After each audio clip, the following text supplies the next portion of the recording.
안녕하세요, 구독자 여러분.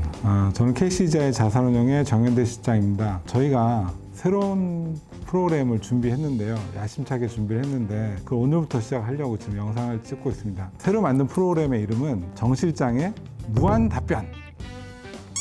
네, 무한답변입니다. 보통 저희가 재테크라든가 투자라든가 연금에 관해서 궁금한 게 되게 많으신데 속 시원하게 답을 해주는 데가 없다, 그런 말씀들을 많이 해주셔가지고 저희가 이 프로그램을 기획하게 됐고요. 도대체 어느 자산에 어떻게 투자를 해야 되는가, 자산 배분의 관점에서 어떤 상품을 가입을 하는 게 좋으냐, 그런 어떤 상품 구조에 관한 이야기들, 그리고 뭐 기타 다른 재테크 관련된 궁금증들을 가감없이 솔직하게 설명을 드리려고 합니다. 네, 그래서 이 코너를 준비하게 되었고요. 첫 번째 질문은 저희 그 회사 직원분들이 준비한 질문을 가지고 오늘 시작을 하고요. 다음부터는 우리 투자자분들께서, 우리 구독자분들께서 원하는 질문을 해주시면 저희가 답변을 준비해서 잘 해드리도록 하겠습니다. 그리고 질문은 어떻게 하느냐, 신청 방법은 굉장히 간단합니다. 제 인스타그램에 질문을 남겨주셔도 되고요. 유튜브에 오셔가지고 질문을 댓글로 남겨주셔도 됩니다. 질문이 채택된 분께는 저희가 소정의 상품을 쿠폰으로 보내드리도록 하겠습니다. 네, 그럼 첫 번째 질문 한번 저희가 받아보려고 하는데요. 첫 번째 질문은 저희 회사 직원들이 준비한 질문이고 제가 아는 대로 답변을 드리도록 하겠습니다. 질문 한번 주시겠어요?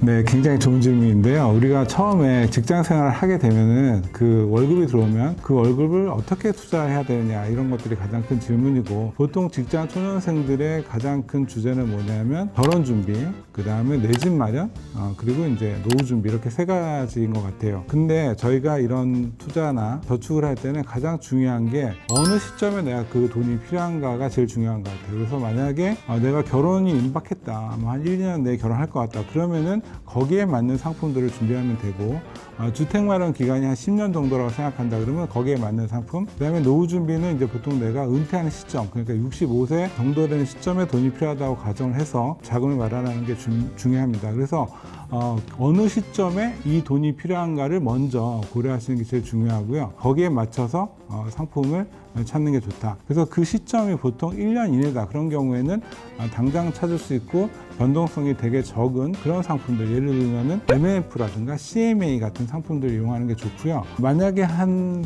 3년 정도를 내가 묵힌다, 그런 경우에는 저축은행의 고금리 예금, 이런 것들이 좋습니다. 정기예금 같은 거. 또는 적금 같은 것도 괜찮습니다. 또 마찬가지로 변동은 좀 적고 어느 정도 수익을 기대할 수 있는 중염 중수익 상품들로 구성하는 것도 좋습니다. 그리고 이제 만약에 이게 10년 이상의 자금을 내가 이후에 찾을 자금이다, 그런 경우에는 좀 변동이 있더라도 수익을 중심으로, 좀 더 구체적으로 말씀을 드리면은 보통 저희가 3년에서 5년 정도인 경우에는 배당주 펀드라든지 자산 배분형 펀드, 이런 것들을 분산해서 투자하는 게 좋고요. 그 다음에 10년 이후에 타는 그런 자금이다, 그럴 때는 주식형 펀드, 성장주 중심의 주식형 펀드를 운용하는 것도 좋은 방법이다. 다만 본인의 어떤 투자 성향이라든가 그 다음에 돈을 찾는 시점, 이런 부분들을 고려해서 이제 상품을 찾고 가입하는 게 필요할 것 같아요. 그럼 그 돈은 어떤 계좌에 담는 게 좋을까요?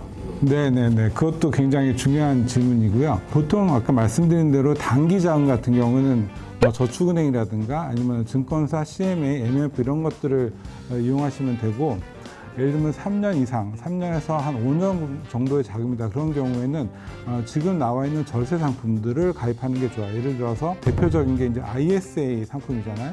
ISA 상품에 넣어서 거기에 들어가면 주식도 살 수 있고, 그 다음에 이제 뭐 펀드도 넣을 수 있고, 다른 여러 가지 상품들이 가입이 가능합니다. 뭐 ETF도 가능하고, 3년에서 5년 정도다, 그런 경우에는 이제 ISA 상품을 가입해서 그 계좌를 뜨고 거기서 적절한 이제 본인의 상황에 맞는 상품들을 가입하시는 게 좋고요. 그리고 이제 10년 이상의 그런 장기 상품이다, 이런 경우에는, 그러니까 노후 준비를 위한 상품인 경우에는 보통 연금 저축하고 IRP 같은 것들을 많이 이제 활용을 하시는 게 좋은 방법이 되겠습니다. 이제 결혼을 앞둔 직원들이 많은데, 네. 부부들끼리 이제 돈을 합치는 게 좋은지 아니면 이제 따로 관리하는 게 좋은지, 그런 거에 대해서 어떻게 생각하시나요? 일단 그 되게 좋은 질문이고요. 그 보통은 돈을 한 통에 모아서 관리하는 게 굉장히 좋아요. 예를 들어서 생활비 통장 넣고 그 다음에 이제 내 집 마련용 통장 넣고 노후자금 마련 통장 이렇게 넣잖아요. 그렇게 했을 때 각자 관리를 하게 되면은 부수입이 생겼을 때라든지 아니면은 본인의 투자 수익 같은 것들을 그냥 본인이 쓰는 경우들이 있고 또 아무래도 돈이 생기다 보면 쓰고 싶은 욕구들이 생길 수 있거든요. 근데 같이 관리하게 되면은 같이 상의해서 좀 더 목적을 가지고 모을 수 있기 때문에 사실은 그렇게 각자 모으는 것보다는 한 통에 넣어서 관리하는 게 무조건 유리합니다. 유리한데 그런데 이제 본인의 라이프 스타일도 있고 또 요새 젊은 친구들이 본인의 어떤 그 프라이버시 이런 것들을 중시하는 부분이 많다 보니까 지금은 많은 분들이 각자 나눠서 관리를 하는 경우도 있다. 사람의 라이프 스타일이기 때문에 뭐가 정답이다라고 말씀드릴 수는 없지만 만약에 그런 부분들이 크게 문제가 되지 않는다면은 한 통에 모아서 같이 관리하고 그걸 서로 공유하는 게 좋은 방법이다 이렇게 생각을 해요. 자, 오늘은 저희 직원분들이 질문을 해주셨는데 앞으로는 저희 구독자분들께서 질문하신 거에 대해서 저희가 좋은 답변을 준비하도록 하겠습니다. 자, 아래에 보시면 지금 그 구독 링크가 나와 있는데요. 우리 인스타그램 링크를 따라가셔가지고 거기다 남기셔도 되고 또는 이제 유튜브에 거기 답변을 란에다가 작성하셔도 되고요. 남겨주시는 분들께는 저희가 채택이 되시면은 커피 쿠폰 저희가 준비해서 빠르게 보내드리도록 하겠습니다. 구독, 좋아요, 알림 설정 부탁드리고 앞으로 많은 참여 기대하겠습니다. 감사합니다.